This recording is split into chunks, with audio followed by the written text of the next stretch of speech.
ادع إلى سبيل ربك بالحكمة والموعظة الحسنة. أعوذ بالله من الشيطان الرجيم. بسم الله الرحمن الرحيم. Assalamu alaikum wa rahmatullahi wa barakatuh. Muhtaram Müslüman kardeşler.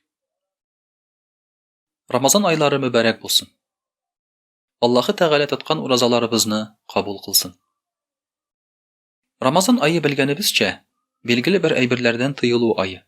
Hem uraza es-savm tıyılı dip tercüme etiledi. Elbette biz tıyılabız aşağı uçudan, yakınlık kılıdan, gündüzgi vakitte.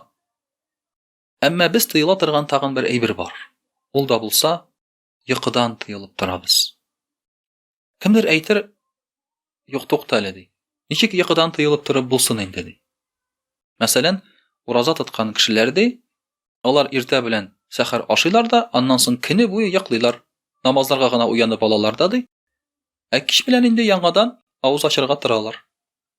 Ләкин бу рәвешле эшли ала кемнәр? Олы кешеләр картлар, ләкин алар да әле күп йоклый алмыйлар. Ләкин яшь кеше, укыган кеше, эшләгән кеше моны эшли алмый. Шуңа күрә Рамазан аенда йокы бик әз эләгә. Бәлки менә шушы ашау-эчү генә түгел, күп йоклау да безнең өчен зыянлыдыр. Чөнки мәсәлән, күп ашасаң, күп эчсәң, әлбәттә тазарасың, сәламәтлеккә зыян килә. Күп йоклау бит шулай ук зыянлы. Күп йоклау ул тилертә. Мәсәлән, Имам Шафиғи әйтә, әгәр дә галим буласыгыз килсә, әзрәк ашагыз, әзрәк йоклагыз ди. Димәк, күп йоклау баш миен яки аның эшчәнлеген әкренәйтергә мөмкин. Бөтенләй йокламау шулай ук зыянлы, аның турында сүз бармый. Әмма монда сүз бара күп йоклау турында. Гадәттә бит без мәсәлән, әле намаз укыган кешеләр дә иртәнге намазга йоклап калырга мөмкин без. Рамазан аенда иртәнге намазга түгел, сәхәргә торырга кирәк. Ягъни таң атканчы ук кимендә бер ярты сәгать торып алда ашап ичеп куярга кирәк. Иртә белән ашамасаң, ичмәсәң, көндез авыр була, шуңа күрә без сәхәрне калдырмаска тырышабыз. Шулай булгач безгә йокы әзләгә. Шушы йокы әз эләксә дә, ай буе без үлмибез, Аллаһка шөкер. Ураза тотып үлгән кеше юк.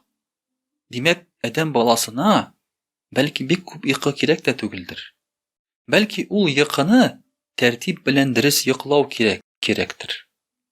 Шуңа күрә безнең йокыбызга да тәртип керә.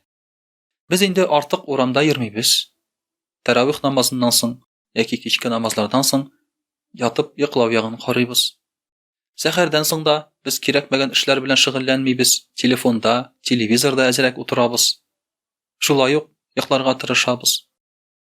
Һәм шулай ук инде без йокы турында үзебезгә мәгълүмат җыябыз.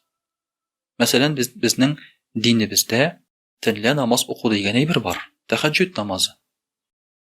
Мәсәлән, Коръәни Кәримдә әйтелә, Пәйгамбәрбез саллаллаһу алейхи ва саллям төннең 3тән 1-ен үткәргән намазда ди.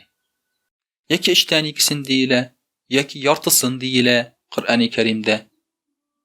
Төннең күпмедер вакытын багышларга кирәк гыйбадәткә диелә. Әгәр дә менә шушы йокыңны калдырып, куеп торып, гыйбадәт кылсаң, Аллаһы Тәгалә сиңа бик күп әҗр савап вәгъдә итә икән. Мәсәлән, бар тагын шундый бер риваятта. Бер кеше, бер мусафир, көндезге вакытта юлда йөреп, төнлә туктыйлар йокларга, ял итәргә. Бөтенесе йоклаган вакытта бер мусафир төне буе гыйбадәт кыла, дуга кыла, намаз укып чыга. Менә бу кешенең дугалары, намазлары кабул булып, аңа бик күп әҗр саваплар булыр дип Пәйгамбәрбез саллаллаһу алейхи ва саллям. Димәк, йокыны калдырып торып, аның урынына гыйбадәт кылсаң, Аллаһы Тәгалә сиңа бик күп әҗр савап бирә икән. Ул гына түгел, Рамазан аенда без йокыны алыштырабыз башка ял иттерә торган әйбер белән. Нәрсә белән? Гыйбадәт белән. Мәсәлән, таравих намазын укып, я булмаса тәһаҗҗүд намазлары укып, Коръән укып, кайбер мәчетләрдә мәсәлән дәрес алып, ягъни Йокы ул безгә ял бирә торган әйбер, әмма аны алыштырырга була икән башка ял бирә торган әйбер белән. Гыйбадат белән, намаз белән. Шуңа күрә безнең күп кенә галимнәребез, мәсәлән, Абу Ханифа рахимахуллаһ, ул 40 ел буе төнлә йокламыйча намаз укып чыга.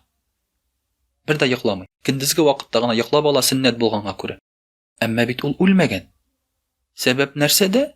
Сәбәп менә шушы йокыны башка рәхәт ләззәт белән, гыйбадат белән алыштыруда. Ураза айы димәк безне менә шушы йокыдан тыелып торырга да өйрәтә икән. Вассаламу алейкум ва рахматуллаһи ва баракатуһ.